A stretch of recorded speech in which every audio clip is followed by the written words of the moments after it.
ঢুকিয়ে তুমি ফোন দেখবে না না। কেরালা থেকে সবাইকে স্বাগত। ইতিমধ্যে আপনারা জেনেই গেছেন আমি কেরালার কোথায় আছি। রাতের শুরুতে বিশাল খাওয়া দাওয়া চিকেন কষা, কারণ আজকে চিকেন কষাটা আমার বরের হাতে রান্না, স্পেশাল চিকেন কষা করা হচ্ছে। সত্যি মশলার গন্ধটা এত সুন্দর বেরিয়েছিল, একটা অসাধারণ। আমি যদিও মাংস করি, বাট এতটা সুন্দর হয় না, মাংসটা উনিই বেশি রান্না করেন। তো কেরালা থেকে আজকে রাতের ভিডিওটা আমি শুরু করলাম। কেরালার কিছু জিনিসপত্র এবার আপনাদের দেখাই, চলুন। আমার বর আজকে কেরালার বাজার থেকে কিছু মুদিমাল টুকটাক নিয়ে এসছে, তো সেগুলোই দেখাচ্ছি। ও মানে আমি যাই তো চেষ্টা করি সবসময় একটু ফ্রেশ আনার, আর তাছাড়া এখানে সব কিছু ফ্রেশই পাওয়া যায়, কাঁচামালটা একটু ফ্রেশ পাওয়া যায় না, সেটা যারা থাকে তারা জানে। তো টুকটাক যে জিনিসপত্র এনেছি সেগুলো কিছু শেষ হয়ে গেছিলো, মেয়ের জিনিস। আর এই যে বিস্কুটটা দিয়েছেন ওটা আমার কাকের বিস্কুট, তো ওই বিস্কুটটা উনি 3টে নিয়ে এসছেন। আর উনি আজকে সবজি বেশি আনেননি, আলু পেঁয়াজ টুকটাক ছিল, আর সবজিটা যে ছড়ানো ওটা আমার মেয়ের কাণ্ড। আর এদিকে মাংস প্রায় শেষের পথে, এবার একটু মেয়েকে একটু ঘুম থেকে তুলবো, সন্ধ্যায় ঘুমিয়েছে যেহেতু। মামা যতই বাজনা বাজায় না কেন উনি কিন্তু এখন উঠছেন না।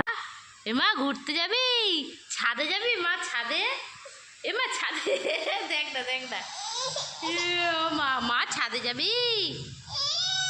আমার মেয়ে ছাদে যেতে ভীষণ ভালোবাসে, তারপর এটা কিন্তু আমি ছাদে যাইনি, ওর মনটা ভালো করার জন্য একটু বাইরে গেলাম। বারবার বলছি কিন্তু চার্জে ঢুকিয়ে তুমি ফোন দেখবে না।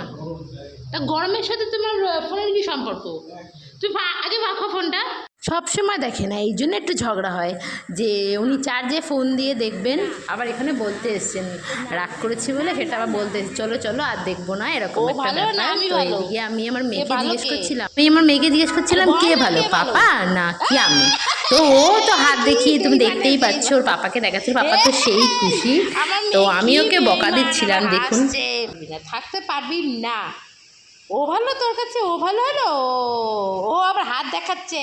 এরপর আমি চলে গেলাম খাবার বাড়তে, কারণ রাত অনেকটাই হয়ে গেছে, ওই জন্য তাড়াতাড়ি খাবার বাড়তে। আর আমি এখানকার কেনা রুটি খাবো, কারণ এখানকার রুটিটা না পুরো গোল, খুব সুন্দর হয়, মানে একদম, যেহেতু এরা বেশিরভাগই সব মেশিনে করে, তো রুটিটা খুবই সুন্দর হয়, একটু পাতলা হয় কিন্তু ভীষণ সুন্দর হয়। 2 প্যাকেট আনা হলেও না 2টো আর খাওয়া হয় না, তার জন্য আমাকে দেখা গেল পরে আবার আমাকে বাসি খেতে হয়।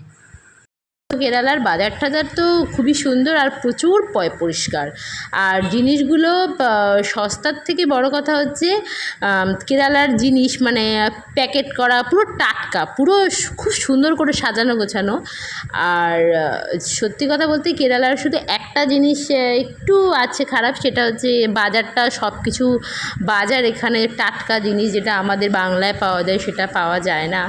তো রান্নাটা খুব সুন্দর হয়েছে। তো তোমাদের ভিডিওটা কেমন লাগলো আমাকে বলো, পরের ভিডিও কি দেখতে চাও কেরালার আমাকে জানিও।